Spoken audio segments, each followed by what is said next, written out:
Donc, je me nomme Sylvie Rivard. Je suis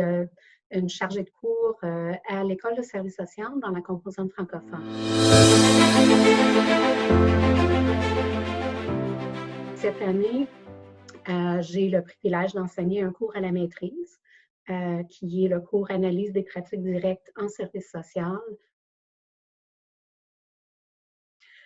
Donc, ce que j'ai appris dans la transition de ce cours-là,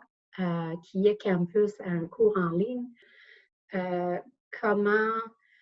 s'assurer que le tour de parole est bien, les règles de conduite, si on veut, de comment on participe à une discussion de groupe sont bien établies pour que tout le monde sache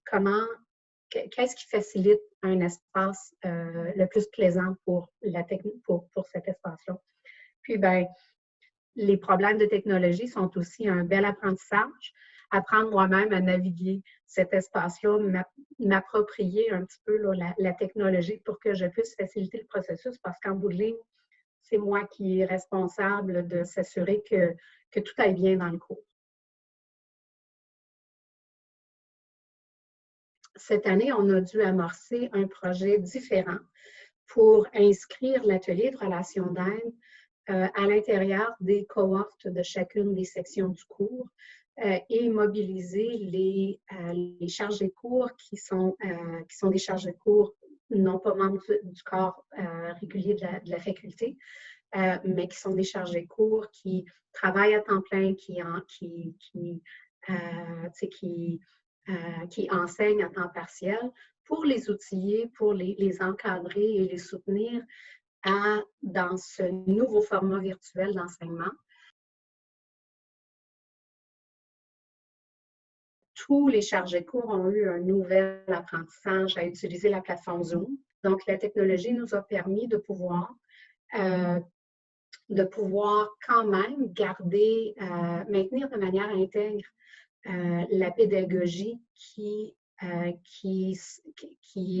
fondamentale à l'atelier de relations d'aide, qui est l'opportunité pour les étudiants qui sont partout au Canada, qui étudient de format virtuel, à pouvoir faire les mises en application qui sont le point fondamental de cet atelier de relations d'aide-là. Le bac à distance particulièrement, c'est un programme qui rejoint des étudiants de partout au Canada, qui permet aux étudiants francophones qui habitent en milieu minoritaire de pouvoir compléter un baccalauréat en service social, peu importe où ils sont. Ils n'ont pas besoin de déménager. Puis, ils peuvent aussi faire tous leurs cours en pyjama à 8 h du matin ou bien à 6 h du soir, selon ou à 2 h du matin, ce sont des gens qui travaillent la nuit. Mais ça permet aussi de concilier famille, travail, études, puis ça permet aussi aux étudiants de pouvoir être dans leur communauté et continuer de travailler dans leur communauté qui continue de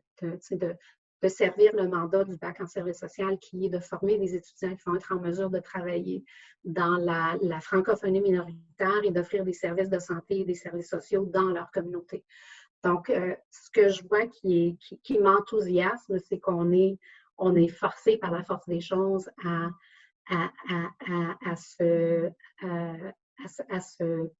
s'améliorer dans notre capacité d'offrir ce cours-là, cette programmation-là, qui vont en fait desservir, avoir des retombées, je pense, très positives pour les étudiants et les futurs professionnels en services sociaux et en santé dans les milieux francophones.